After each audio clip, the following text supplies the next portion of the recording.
kaloo jirta in madaxweynaha jamhuuriyadda federaalka mudane xasan sheekh maxamuud laga helay caabuqa covid-19 maanta kadib markii baaritaan lagu sameeyey xaaladda caafimaadka madaxweynuhu aad bay u wanaagsan tahay calaamadihii covid-kana ma laha madaxweynaha ayaa si nabad ah maanta dalka ugu soo laabtay waxa uuna si caadi ah u wadan doonaa howlihiisa shaqo ee ku aadan u adeegidda qaranka isagoo raaci doona tilmaamaha caafimaadka iyo taxadarka la xiriira covid-19 waad mahadsantihiin wixii su'aalo ah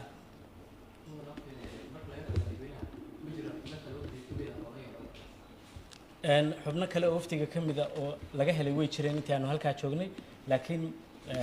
maanta negative bay ahaayeen positive ma ahayn magacaaga iyo halkaad ka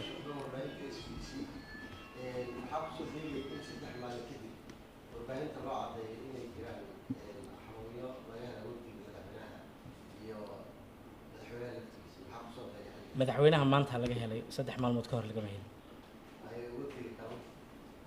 muhiimaddu waa madaxweynahana maanta laga helay ayaa kala su'aal qaba magacaaga iyo halkaad ka socotay istaag fadlan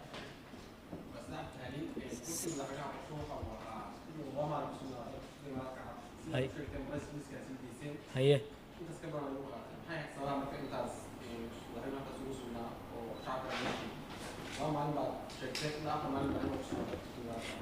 marka dal loo martiyo arrangementska sida loo kulmayo iyo miitinadu waqtiga ay dhacayaan jadwalka kulamada waxaa iskale dalka martida loo yahay sidaasayna u qorsheeyeen iyagu sakariya shabeelle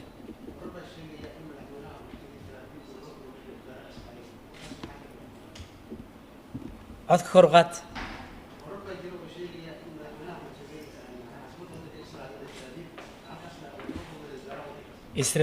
إسرائيل ما إمارات كي كل احتلال ما إسرائيل هدي أي نقطة إن سومالي ما دام أن حرير دبلوماسيات بالهين إسرائيل هدي أي نقطة إن لا تجنا وحلا قرينا يماها لكن لما تجين هذا وحلا تجي وإمارات كعربتها إمارات كانوا حكوية الله هلك إمارات حكوية له إسرائيلنا إمارات ككم احتلال له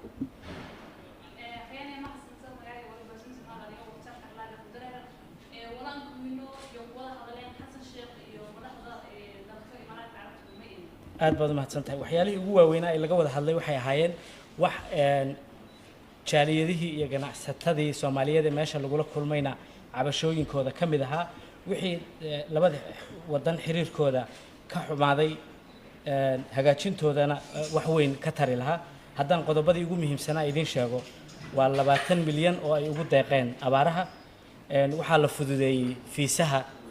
muwaadiniinta Soomaaliyeed ay ku tagayaan dalka Imaaraadka Carabta waxaa kaloo iyadana qorshaha ku jirtay in imaaraadka diyaaradahooda shirkadaha diyaaradaha imaaraadku ay iman doonaan oo adeegyada duulimaadyada ay ka bilaabi doonaan Soomaaliya waad ogtihiin markii ugu horeysay waxaa bilowday Turkish Airlines markii diyaaradaha kale caalamiga ay ku soo darsameen dhaqdhaqaaqa isku socodka dadka ganacsiga dhaqaalaha wax badan bay ka tartay marka hadda ay kuwa imaaraadku ku soo beeraanna waxaan rajaynaynaa inay wax badan ku soo kordhin doonto waxaa iyaduna jirta in wafdi heer caalami ah oo imaaraati ay halkan iman doonaan iyo guddiyo isku dhafa oo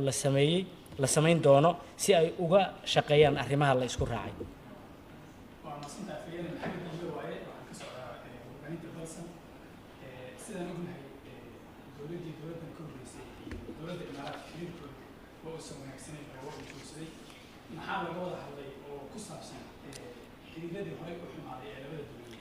horta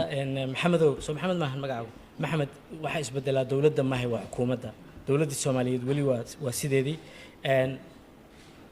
waxa laga wada hadlayna waxay ahaayeen xiriirka soo jireenka ah ee ka dhaxeeya dawladda Imaaraadka Carabta iyo dawladdeena federaalka ah xiriirkaasina wuxuu ku salka ku hayaa mid ammaan mid ganacsi mid horumarineed iyo mid walaaltinimo maadaama laba shacab oo walaala jaamacadda Carabta ku wada jira islaam wada ah aanu nahay arrintaas aad xoog loo saariyo looga hadlay SBC magaca Abdullahi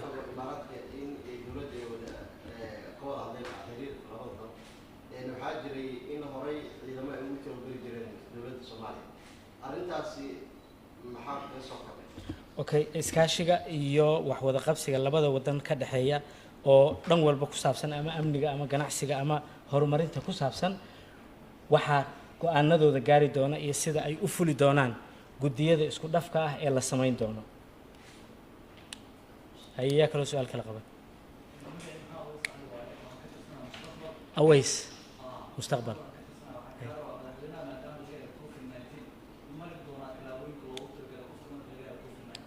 طبعا ومري دونا waxaa jirta madaxweynuhu waa shakhsi Soomaali ah waa astaantii qaranka wax walba oo waajib ku ah muwaadiniinta Soomaaliga ah waajib ku ah wax talaabooyin walba oo looga baahan yahay taxadar ahaan qofkii covid laga helana wuu mari doonaa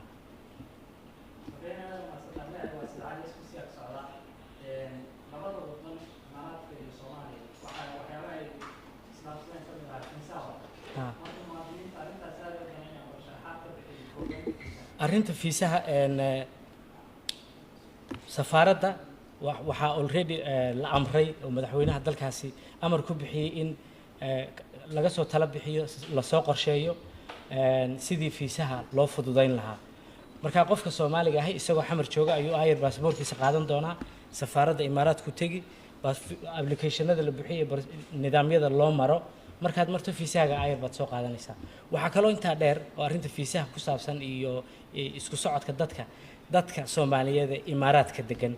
ee ama iqaamooyinka ku jooga ama fiisahayaasha kale ku jooga iyagana in si ka dabacsan ka fudud ka wanaagsan sidii hore loola dhaqmi jiray loola dhaqmi doono